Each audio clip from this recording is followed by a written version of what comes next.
when she decided that she wanted to play this game. I know that I wanted to bring her with me when I coached when she was little, because I didn't want her to not know where Daddy was going.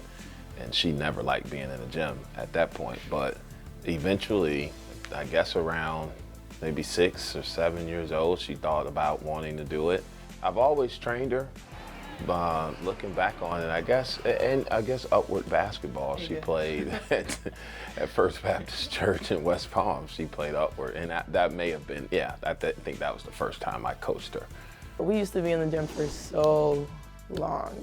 Like, I was like, I have to figure out something to do in here, because back then I didn't play basketball, so I would be taking naps, setting up chairs in the gyms. I would bring coloring books, anything you could imagine. Well, it seems simple now, but knowing how kids develop as basketball players, it was really a harder concept back then, like shooting layups. I remember I got so excited the first time I made my first layup the correct way and things like that. And it was just him teaching me these things young, so that now I feel like I have advantages being older because I learned such concepts at a young age. What I always tried to do was not make the coaching about her being my daughter, but her being a player.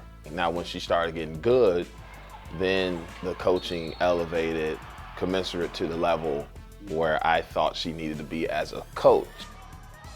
Crystal began her college career at Duke before transferring to Auburn. Her father supported that decision to leave the nest based on his own experiences. I think I wanted that, because I had it, and I know how beneficial it was for my own development. And the way my parents handled it, I kind of wanted to handle it that way for her. Like, I know my mom wanted me to stay in Michigan, but it was never a pressure for me to stay in Michigan. As a matter of fact, she did whatever she could to support me leaving Michigan. So I felt like I got so much out of that I wanted the same for her, and I wanted her college decision to be more about a process, not the desires of anybody else. However, when Crystal was deciding where to go as a graduate transfer, summer basketball sessions with her father led her to FAU. You know, the thought had popped into my mind a few times, because I just yes, that's my dad, and I love him, I love my family, but I don't feel like I'm one of those people that needs to be close to the people who love me the most in order to be successful. I know they have my support no matter where I am. So it wasn't because oh, I really miss my family, or I really miss South Florida. And I definitely did miss the heat and not being in the cold, but that wasn't the reason. I wanted to become a better basketball player. I was wondering, if I did this for a whole year, what would my game look like? I don't think I'm at the top of my potential, and I really want to see where this could bring me if I did it this way for the year. She's a good leader. She's a really good kid. People respect her very, very much. She plays really hard. And, she's worked on her shot, and it's getting better. And I think she's been really important for us in our development as a program, because I think she's been there. She knows what it's like. And so she's been very critical for our development.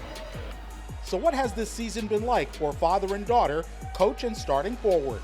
Whether you're winning or losing, the game shouldn't supersede the family. The game has its own thing, but life is more important than the game. So you try to make sure you keep that in perspective, and you drive and you push and you put everything into it.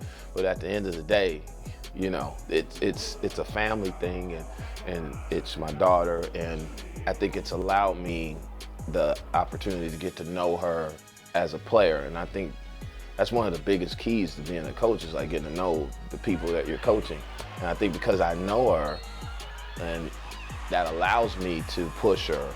Everybody always assumes that it's this crazy experience. Or they're just what's it like playing for your dad? I could never do that. And I don't feel that way. Yes, he can be hard, but I know it's not because he's my dad and he's trying to project his wishes onto me. It's like he said, he thinks that I could be this type of player, And when I'm not being that type, like I'm not doing things that line up to that and the things that I said that I wanted to do, he's gonna be tough on me, like any coach. Like.